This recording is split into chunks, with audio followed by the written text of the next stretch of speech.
kulan wacan oo wanaagsan daawadayaal meel kasta naga daawanaysaan ku soo dhawaada warka Native Somali TV qodobada warka Native Somali TV ugu dorkoranaya waxa kamid ah magaalada Jigjiga oo ka socda banaanbax weyn oo looga soo horjeedo xasuuq la sheegay in afartu geysatay gudoomiyaha guddiga xalinta khilaafaadka doorashooyinka ee wafdi hogaaminayo oo saakay u safray maamulka Jubaland shil gaari oo dhimasho badan sababay oo ka dhacay dalka India dablay hubaysan oo ka soo jeeda gobolka Sool oo xalay afduubtay dad rayda daawadadan ugu cusubtaan ugu soo biir subscribe saar gambalka fur si aad u heshid wararkii ugu dambeeyay halka soo dhigno waa maalinimo Arbaca taariikhda ay ku beegantahay 20 July 2021 kuna soo dhawaada qodobadaas iyo kuwa kale oo dhameystiran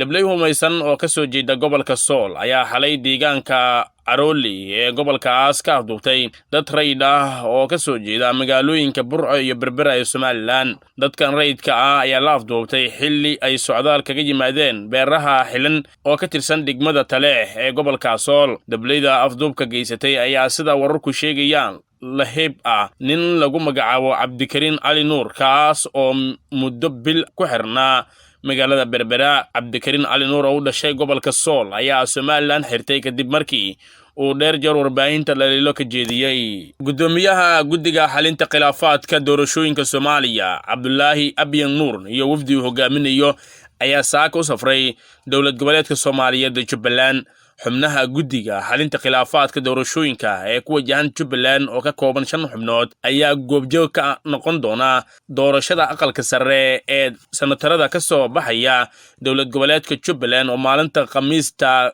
ka dhici doonta magaalada Kismaayo waxa hore ugu sugnaa Jubaland gudoomiyaha guddiga doorashooyinka heer federaal iyo xubno ka tirsan guddigaas dhanka kale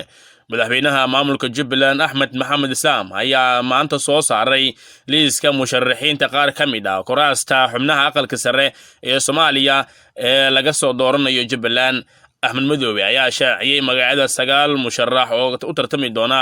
4 kamid ah ee 8 kursi ee Jubaland ay ku leedahay aqalka sare iyo sida ay isugu beegan yihiin waxaana ay kala yihiin كو عبد الله شيخ إسماعيل فرتاق إيو أحمد محمد شامع لبو حليمة شامع محمد إيو عبد الرزاق محمد عثمان سدح إلياس بدل قبوسي محمد أحمد سيد إيو شرماركة محمد عبدي أفر إبراهيم يعقوب إسماعيل إيو إفتين حسن إيمان dhinaca kale qoraal ka soo baxay guddiga doorashada heer gobol ee Jubaland ayaa lagu sheegay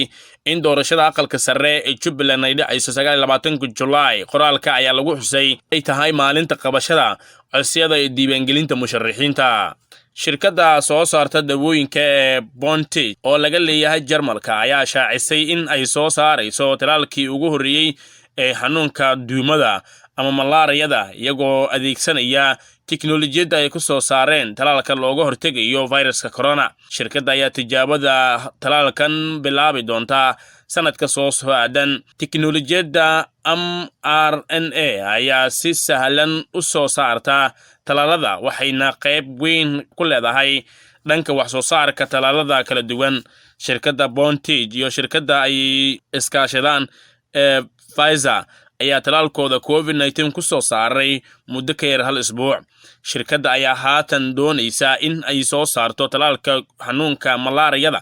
iyadoo adeegsanaya tiknoolajiyada in ka badan 400,000 oo qof ayaa sanad walba u geeriyoodaan xanuunka malaariyada kuwaas oo badankood ay yihiin carruurta ku nool wadamada Afrika ee Saxaraha ka hooseeya waxaa jira kaliya hal talaal oo cudurka duumada loo ansixiyay soo saaristiisa ayaa waxay saynisyahanada ku qaadatay in ka badan 30 sano wuxuuna waxtarkiisu yahay 30% oo kaliya madaxa barnaamijka cuntada adduunka ee qaramada midoobay ayaa sheegay in wixii loo gaaro jimcaha soo socda waxa uuna ku baaqay in gargaar degdeg ah oo loo ogolaado in la gaarsiiyo gobolkaasi Tigray David Basley ayaa sheegay in 170 kolonyo sida shalay gargaar lagu xayiray gobolka ay dariska yihiin ee Anfarta oo maalmihii la soo dhaafay dagaal ka socdeen waxa ay arintan daba socota digniin dhawaan soo baxday oo ah in 400,000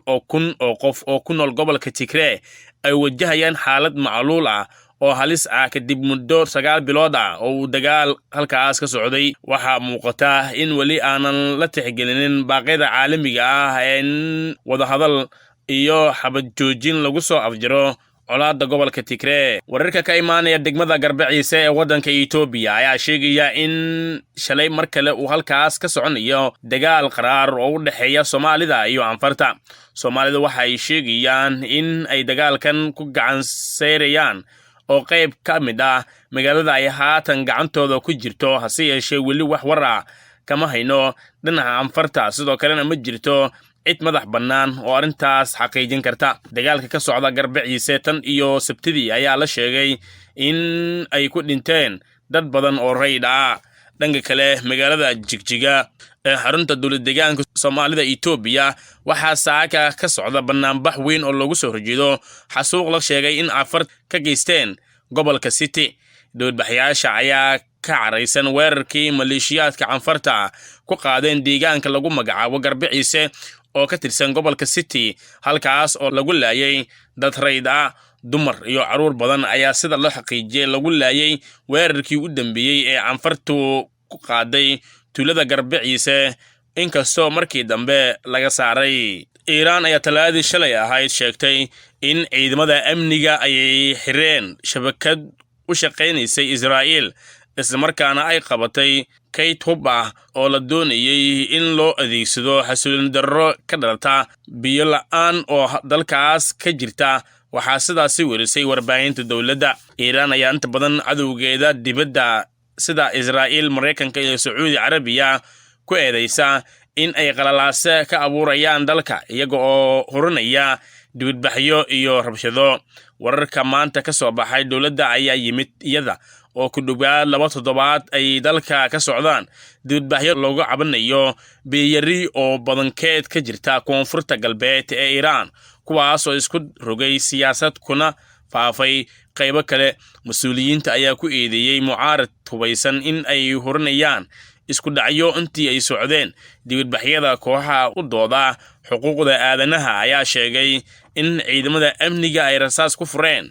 dibadbaxayaasha. Hubka la qabtay ayaa waxaa ku jira bastoolado, bamgacmeedyo, qoryo iyo rasaas, sida uu sheegay sarkaal oo aan la magacaabin, oo intaa ku daray in qaar ka mid ah kuwan waxa loo adeegsaday in lagu horiyo isku dhacyo intii ay socdeen dibadbaxayaasha. Weli ma jirto wax war ah oo ka soo baxay saraakiisha Israa'iil. Ugu yaraan 18 qof oo shaqaale muhaajiriin ah ayaa ku dhimatay kadib markii gaari weyn jiray rakaab la socday bas marayay gobolka waqooyiga Indiya ku yaal Uttar Pradesh. Masaafada socdaalkooda oo ahayd 1300 kilomitir ayaa ku soo bilaabatay magaalada Haryana iyagoo ku sii jeeday xarunta gobolka ee Bihar. Shilka ayaana ka dhacay degmada Barabanki. Shilka ayaa dhacay saacadii hore ee Arbacada maanta. Qaar ka mid ah shaqaalaha ku dhex jiray baska halka kuwa kalena jiifeen gaariga gadaashiisa xilliga shilku u dhacayay. Yamuna Barsad oo ah kormeere guud oo ka tirsan booliiska degmada Barabanki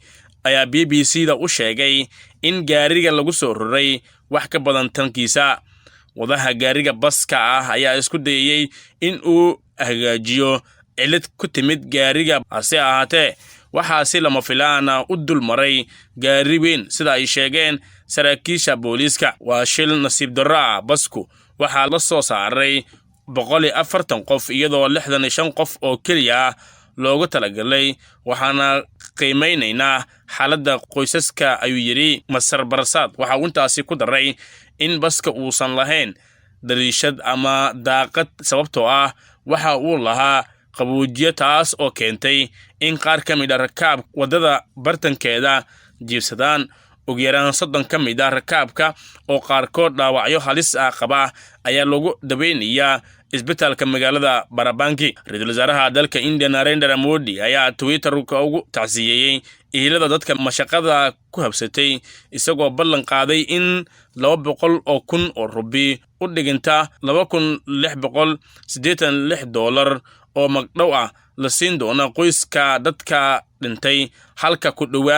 kuwa ka dhaawacmay heli doonaan 50,000 oo rubi oo lacagta India ah. Dadka ka soo jeeda magaalada Bihar waxay badanaa aadaan gobolada hodanka ah oo ay ka mid yihiin Haryana iyo Delhi si shaqooyin ugu helaan halkaas. shaqaalaha muhaajiriinta ah waxay badanaa isticmaalaan tareenno iyo basas oo ah hab raqiis ah oo lagu adeegsado Hindiya si ay guryahooda ugu laabtaan markay ka nasanayaan shaqooyinkooda. Intaas aynu ku soo afmarin warkii aad kala socoteen Native Somali TV. Intaan warkan war lamdan kulmi doona waxaa idinkaga tagaynaa sida ay nabadgelyo.